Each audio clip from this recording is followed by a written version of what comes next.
Welcome to The Authentic Life with KL, the podcast where we throw out the rule book, where we dive in head first to the real and raw, unapologetic journey of living the best life. That includes lots of music. This is your go-to space for empowerment, for deep healing and owning your authenticity like the boss that you are. We're here to break down walls and slay self-doubt. Vibe to the soundtrack of your soul. With every beat and lyric, we'll move through stories that heal and empower. You can live your fullest and most badass life. Welcome to The Authentic Life with KL. Today we are talking to James. James from the band Ryder. He is the singer. You guys are from Queens, New York. Yes, we are. Well, thank you for coming and joining me. I always like to do a little bit of an icebreaker. Think of something unique, interesting, or funny about you that maybe people don't know.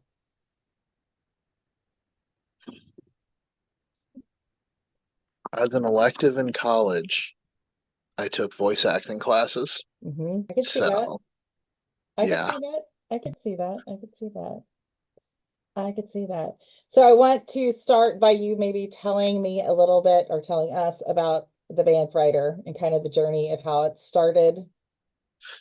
Oh man. Well, the band started 8 years ago, August 2016, and we've been through many facelifts, many band members. Our most recent lineup change happened of January of this year, and we, as of today, actually, funny enough, we're celebrating 8 months to the day that we announced the new lineup and had our first rehearsal.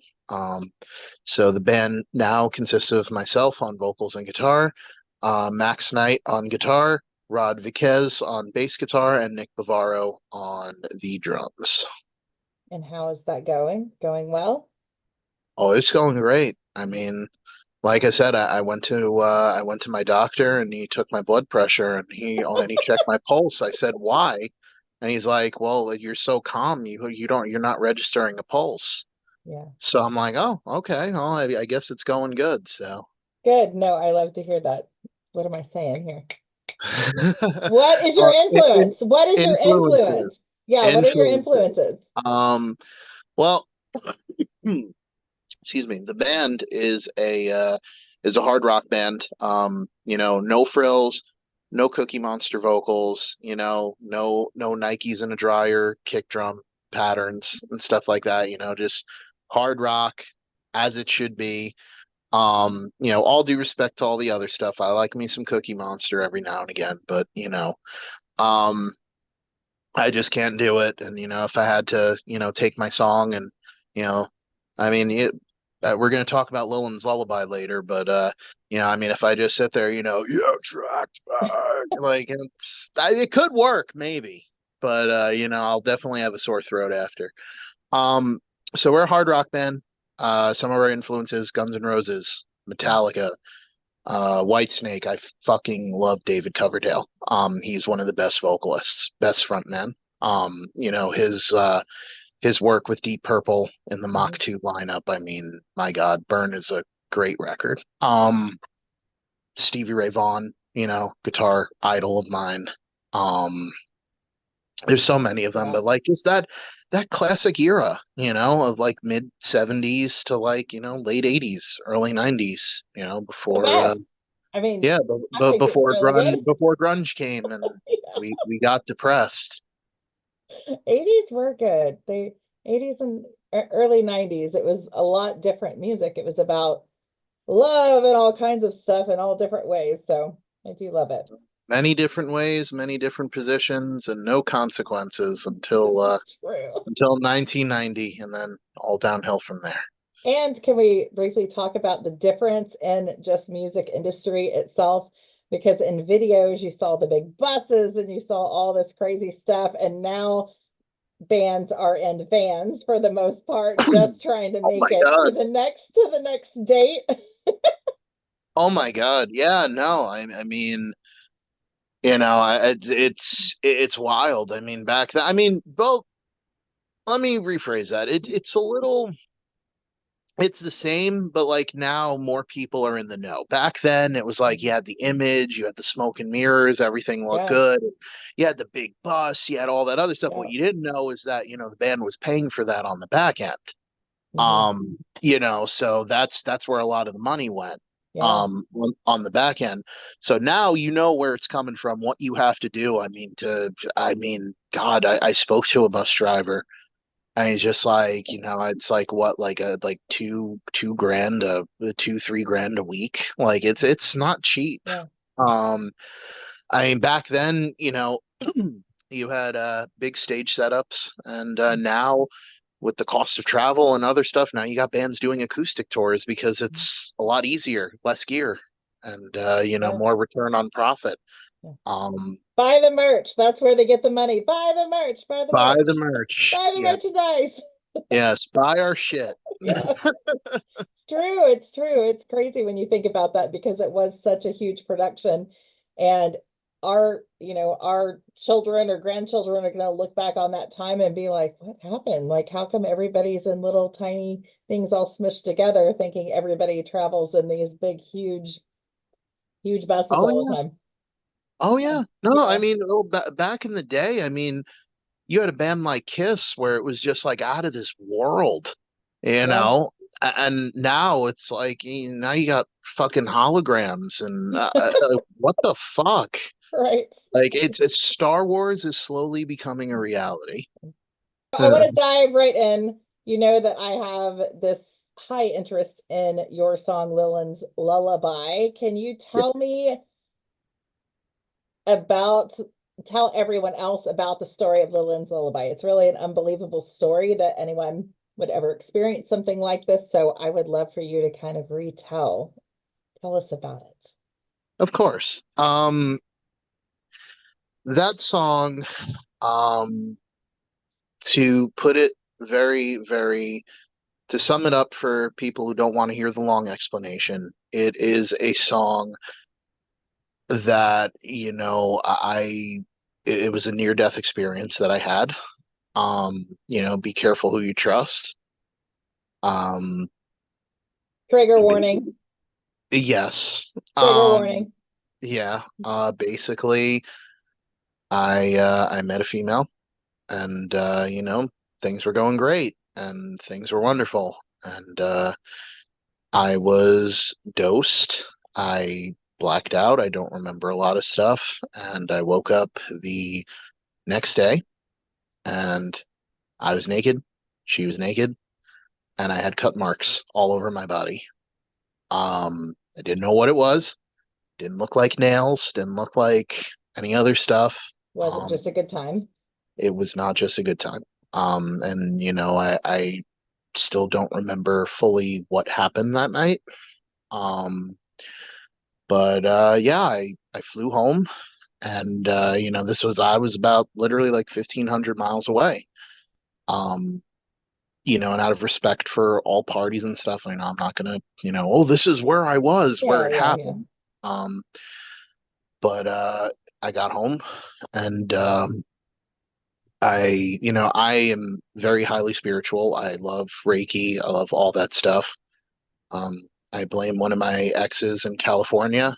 She got me Right. my first amethyst crystal, and I've been carrying rocks ever since. I'm a fan. I'm a fan. And I say rocks Yeah, lovingly, so yeah. all the spirits don't hate me, don't stone me to death. I'm kidding. I mean it out of love. Don't hex me. Um, but yeah, no, I went to my Reiki person, and it was the oddest experience ever. She freaked the fuck out, and she's like, "You can't come in my house." I'm like, do I smell like shit? Like what happened? Like what did I do? Like I didn't offend you. Like I Right. just literally rang the bell, and she's like, "No, like you have something attached to you." And Attachment. keep in mind at this point, like I was very like I skeptical. I just didn't believe at all. Hmm. So when she said I had an attachment, so naturally my instinctual reaction is, There's nobody on my back. I don't see nothing. Right.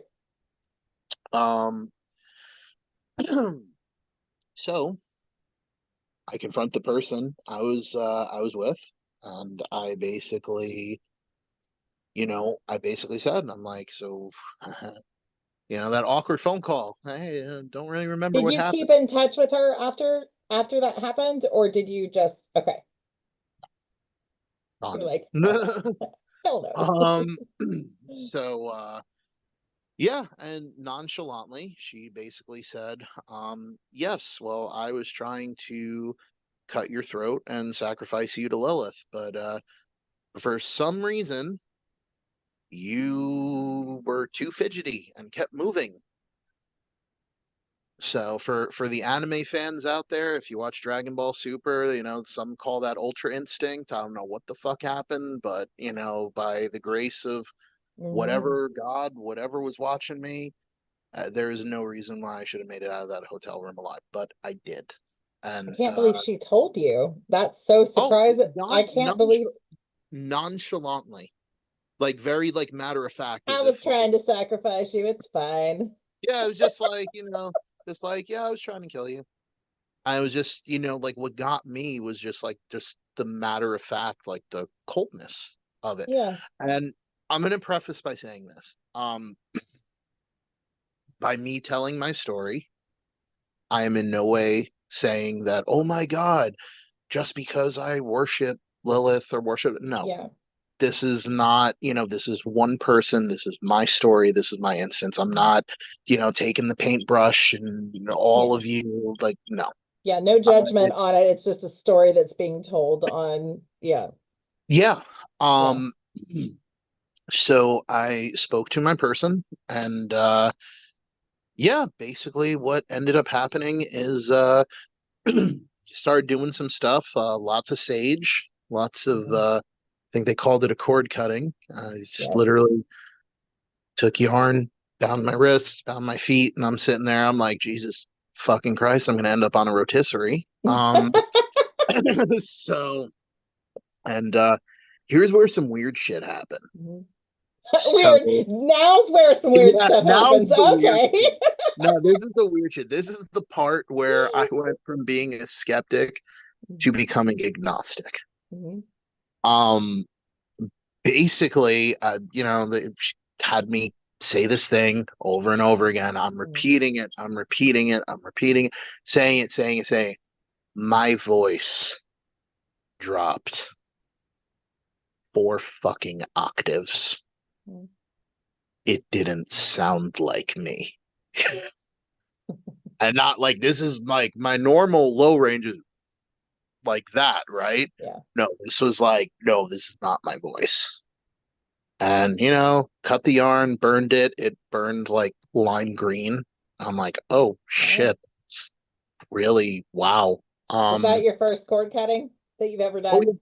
oh Yeah. yeah, oh yeah. Yeah. It's So interesting.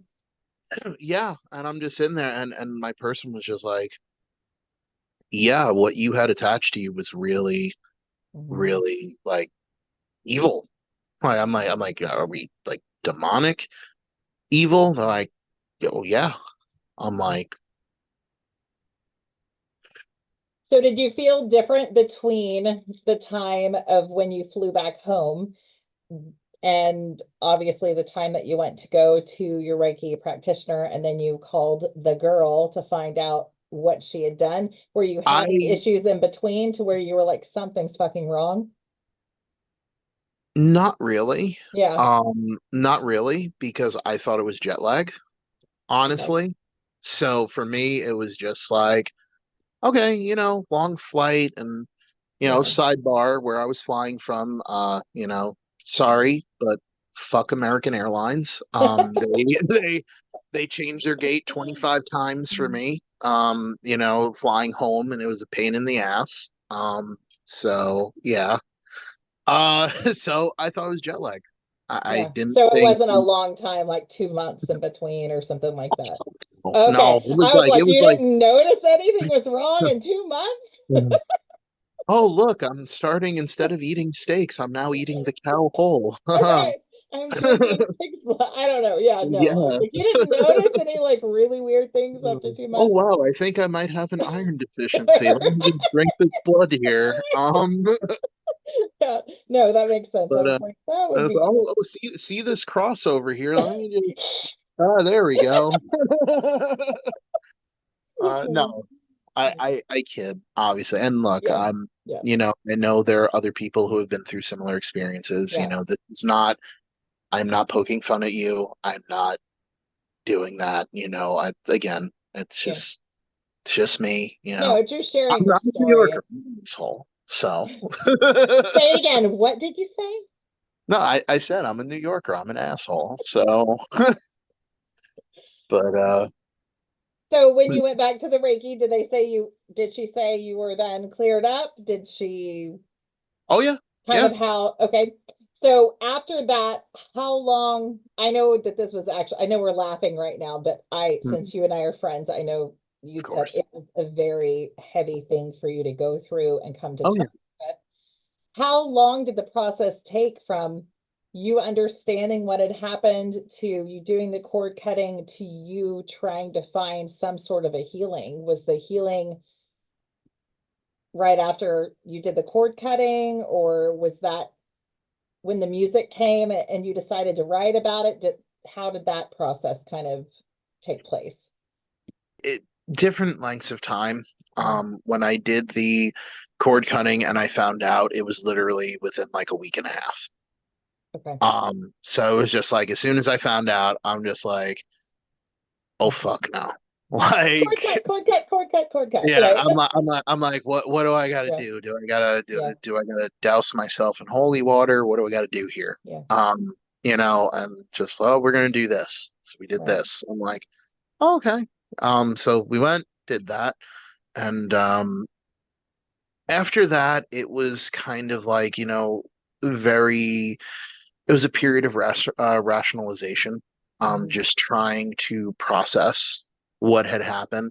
And then, like, the more you thought about it and the more you play through it in your mind, it's like, it took my one of my former bandmates now to literally sat there and said, no, like, you were raped. Yeah. Like you were drugged, you were raped. And that's beyond the spiritual aspect. Yeah. Um, I shared my story with this literally about a year ago. And yeah, it just like the reason why I came out with this is like this is not to promote a song. This is not Yeah. to do anything else. It's merely, for me to tell my truth and for me to do this because, this normally you don't hear a lot of guys come out and Mm-mm. say stuff like this. And Yeah. it's very hard to like, really just like accept that and come to terms with that of like, wow, like that happened to me. Yeah. And and it took a while. I can say at this point in my life, I am in a different place. I Right. have accepted it. I have, for the most part, moved on from it. I don't forget it, but No. No. it was a part of me. But Yeah. I am definitely in a better place now. With the music, that was all a part of the healing process, Yeah. after having that conversation with my former bandmate. I sat and just the lyrics just kind of came. Yeah. I had the riff prior to the incident happening, and it was Mm. just one of those things where it's like, okay, well, what do we do with it? I'm just sitting with it. And at the time, we had just signed to a record label, and we had to work on a release, and we were writing new music, Mm. and this was one of the songs that it was like, well, what if I write about this? Right. And I did. And it became what is our song Lilan's Lullaby. The reason why I came up with that title is getting into the whole spiritual stuff Hmm. with people. um the person who did the cord cutting basically told me that what I had attached to me is what's known as a Lilan. And I'm like, the fuck is a Lilan? Mhm. And it's like, oh, well, it's like, you know what a succubus is, right? I'm like, yeah, I mean, I watch horror movies. Like, Mhm. yeah, of course I do. It's like, and like, horror lore and other stuff. I'm just like, Right. don't they fuck you in your dreams? Like, like how the what's that? It's like, okay, well, basically, a Lilin is a succubus on steroids. I'm like, Mm. oh. Mm. And my person told me, oh yeah, like not many people like really, come out the other side with Mm. encounters like that. And I'm like, Yeah, that's heavy. That's heavy. um, and it's like, and keep in mind my mindset at the time, being completely unaware. It's like, oh yeah, you could have died. This could have happened to you. Yeah, I mean, Yeah. it's a great song. If people want to listen to it, Mm. we have a normal version, electric version, I should say, and then we have an acoustic version. Yeah, I like the acoustic. I Yeah. mean, I like them both, but I like the acoustic. Oh yeah, no, the acoustic, I had Yeah. fun doing that one. Yeah. So many layers of guitars. Um, but yeah. So it's that's how the song came out, and it was definitely, it was an experience that changed my life. I mean, like thinking about the timeline of all of this Mhm. stuff. It was like, the week before this trip, um, I had signed my first record contract. Mm. I was like think of, just the irony and, all of that stuff, you finally achieved what you wanted. You signed your first Yeah. record deal, and then a week later you could be dead in a fucking hotel room. Yeah. How did Um, that affect how you move forward, that experience? Because there's many people, and as you said, with men, with women, they never talk about it, but men certainly never talk about anything that has to do with SA. It's not even something that would be on the horizon. So how did that impact how you move forward with your music? Or did it that it much? Yeah. it if anything, Mhm. if anything, it actually helped my music. It helped me open Yeah. up. Yeah. Um, it helped me be more comfortable in my own skin and Yeah. open up and express myself more and, like literally just pour my heart out into my music. Not saying I didn't do that previously, but, growing up as a guy, it's, Yeah. Yeah. well, oh, don't be a sissy. Oh Don't yeah. be Yeah. this, Yeah. Yeah, like, no, it's true. It's true. I um, talk about that all the time with men. Like, it's okay. You can say how you feel. And they're like, oh, no. So it's true. what feelings? No. What? I can't How do it. I dare can't do you? it. Yeah. No, it's true. It's true. Have you found that when you write your music, have you found a different connection that the fans have with the music that you write that has to do with actual mental health or experiences versus just ones that maybe you write because they sound good? Do you get a different response from the fans on that? I do. Do you? I definitely do. Usually with something like Lilan's Lullaby, though, um, when the song first came out, nobody knew the story. Right. So it's like, they would listen to it and, like the common misconception is, oh yeah, it's about an ex-girlfriend. Yeah. Hmm, Yeah. not ex-girlfriend, but yeah, kind of, An X for sure. gold gold star for effort. Right, right, right. You're on the right track. But Right. so when we came out with the original version, it was just very much like, all right, let the music speak for itself, do that, do everything else. Right. And then we recorded the acoustic version. Mhm.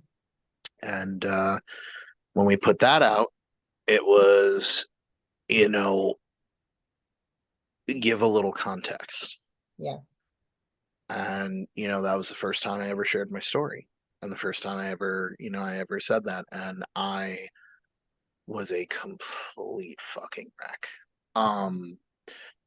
That interview, I believe, I forgot what it was called, the show. It was Mhm. a bit ago, but that interview that I did, so the original format of the interview was we were going to do the interview and we were going to tell the story Mhm. and then we were going to play the song. Well, and I'm not blaming nobody, it's show business, it happens. Did the interview, then they decided to play the song. And then right after the song, tell us the story about the song.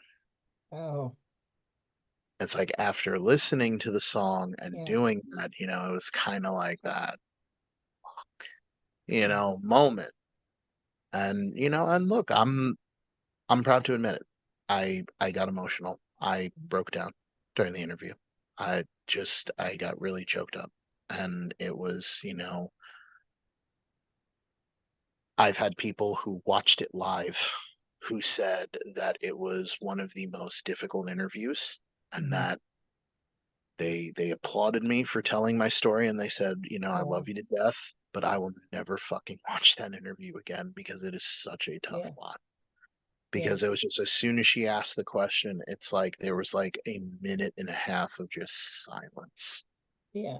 It's like, like the face tells the story. Yeah. And that was it. Yeah. And it was just really tough. Yeah. But Have you yeah, no. do you play the song live?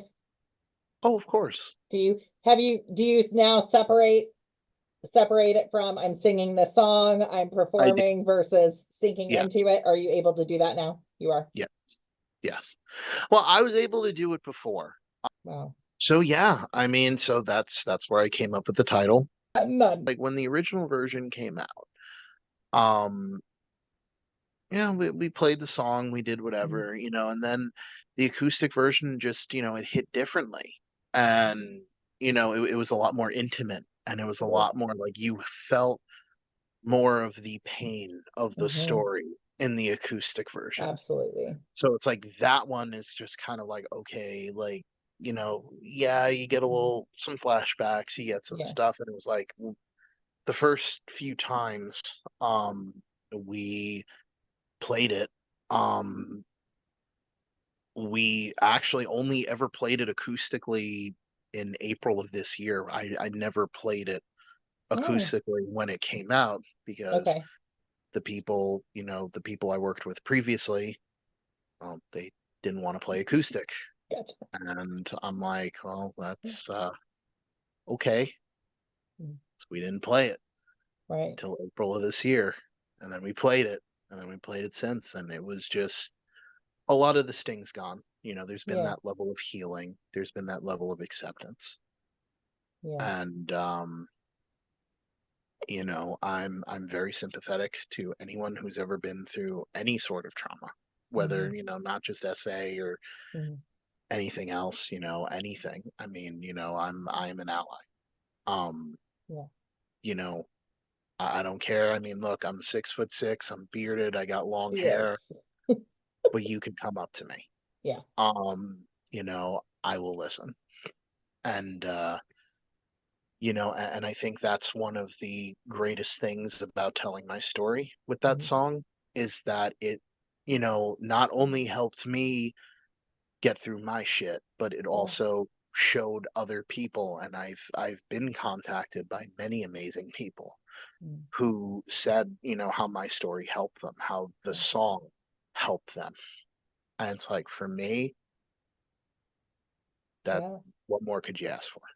Yeah, I think that music is a catalyst for healing for so many. That's the whole reason why I'm wanting to do more of this because from the writer to the singer to the listener, it can all be very different experiences, but it still can provide healing through all the different layers. So it is so important. I mean, we already announced it last month. We're working on a new record. Okay. Um, we're working on a new album. It's called Menagerie. Um, if things go the way that they are, Hmm. we should be looking at the first single coming out November 8th. Okay, Sorry, it's I not had to too far. consult my planner. So first single should be coming November 8th, second single December, Okay, third single in January, and then the album should be dropping in February. perfect. That goes. Um, yeah, so it's 10 songs. 11 we are doing a Japanese edition, so obviously the Japanese bonus track and other stuff. So for that release, it's going to be different. We're doing a acoustic version of one of our new songs called One Eye Open. Okay, Um, so that's only going to be available in Japan. that's. But we're talking with some distributors. We'll see if we import a few copies. So I bet so you. people can buy it here. I bet Um, you do that. anything revolving mental health or like Yeah. issues or stuff like that. Yeah, there are a few songs that are directly related to that. So yes, there are. Um, which ones are they? God, listen to the record. Buy the record. Buy Listen the record. Buy to the the record. record. Stream the Where record, buy the record, whatever you want to do with the record. so the single will be out November 8th, you said? The first single should be out November Okay. 8th, And yes. where can And they God find willing. Yeah. it better be it better. Yeah. Where can they find your all your goodies? Spotify, iTunes, well, Apple Music now. I'm sorry, I'm old. I call it iTunes. I do too. Um, but Amazon, Pandora, wherever you stream music, we are going to have limited physical CDs. I know some people, oh, what the fuck's a CD? Well, yeah. We would have vinyl, but I mean, the turnaround time for vinyl, I mean, it's ridiculous. It's like Mm, 16 weeks. I And bet. it costs a couple grand. It's like, Mm, you know. But maybe if the album does well, maybe we'll take a look get and some. get a few of them made. But we'll Do you see. have But yeah, any upcoming shows that you have planned? Or are you gonna do more after the album releases? we do have a few shows.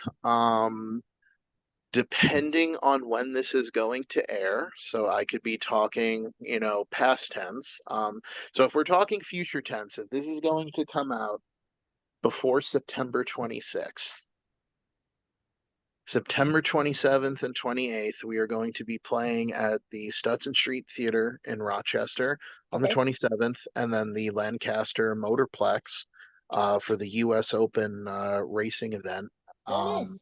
in Lancaster, New York, Buffalo. It's on the Buffalo border. That's going to be that Saturday, so we're going to have a really good weekend there, rocking racing. It's going to be great. Oh, I love that. November 3rd. So, well, that's if this comes out before then. Yeah. If this comes out after that weekend, it was a great fucking show. We had a great time. It was so good. It was wonderful. It was awesome. Just everything. Just they were throwing babies. It was great. I had to catch a few of them though, but It was um, wild. It was wild. it was wild. But our next show after that, November 3rd, we are playing the Rock and Stock Food Drive Festival in New Jersey. It's by the Old Bridge Metal Militia and the bootleg, what are they called? Bootleg Bastards Social Men's Club. I hope I got that right, Ray. I'm sorry if I didn't. Um, And but it's a fundraiser. it's a fundraiser. It's for a food bank in Good. Jersey, in that part of Jersey. They did really, really well last year, and it is most importantly, it is held in honor of a friend of mine who passed away a few years ago. His name is Chris Hominy. He used to run the Old Bridge Metal Militia, and he did a great job of just very community active. Raised up in the Old Bridge, New Jersey area, like raised so much for so many things, homeless I love shelters, that. food banks. He was a great guy. And this is the second annual event. We would have played the first annual event, but around the time it happened last year, I didn't have a band. So Whole nother show. Whole nother show. that's a whole other thing. But we are playing the second annual one, which is great. And then November 8th, Friday, November 8th, which is when the first single should be streaming, November 8th, we are playing Fatalo Fest, Phthalo. Okay. So sorry for the dyslexics, I'm spelling at you. Um, but it's the second annual festival. That one is in our hometown of Queens, New York. Oh, that'll be fun. It's our first time playing in Queens in 5 years Do you because like hometown shows? I do. Yeah. Well, actually, no, I tell a lie. That's our first electric show playing in Queens in 5 years. So anyone who's going to come back, what are you talking about? You played acoustic in Queens. Okay, first electric show. Set the record straight, but that's going to be a good time. Good. So that's in Ridgewood, Queens, the Stone Circle Theater. So it's going to be a great night. And then after that, we are we have some plans in December. We got to get them together. But we are going to do, one more show, maybe two more, one or two more to close out the year, and then see how then everything does, the music does, and maybe you'll be on a tour all across the United States. If you could find me a sugar daddy to fund it. I don't know. I'll look. I will look. I will be looking. Sugar daddies, where are Sugar you? daddy, sugar mommy, whatever. Come help us. No, but I will say this much. Next year we are planning on, on hitting the road in support of the record. So should be fun. Are we gonna make it out to Oklahoma again? It's been a while. It has been. It has been a while. It has been. So I know, I know I have a few people who are sitting there and telling me I got to hit up the shrine. I'm like, hey, listen, they know my number. Shrine in Oklahoma. Shrine. Calling Shrine. So perfect. Well, is there anything else that you want to share about upcoming events? Any words of encouragement to someone who's struggling? That's really where my heart always goes to through music and through everything is what can we do to help someone else that might be struggling? Well, I mean, shows wise, we covered. I mean, if you want to check us out, facebook.com/Ryder NY. We're on Instagram at Ryder _NY, and that's Ryder with a Y. So RYDER _NY. That's for Instagram. Check us out on Spotify, everything else. And as far as words of encouragement for anyone that is struggling, I guess the only thing I could say is, it's kind of hard to come up with a blanket statement because everyone, like everything is so personal. But what I can say for a lot of people is life is way too short. And, every day that you wake up is a success. And anything that happens from the moment you open your eyes forward it's just gravy from there. I love that. I love that. It's true. And we lose sight of that so often because of small things when really we're not even promised the next minute. So yeah. Well, I appreciate you coming on. I'm sure we'll have to revisit this again once the album comes out. Oh, absolutely.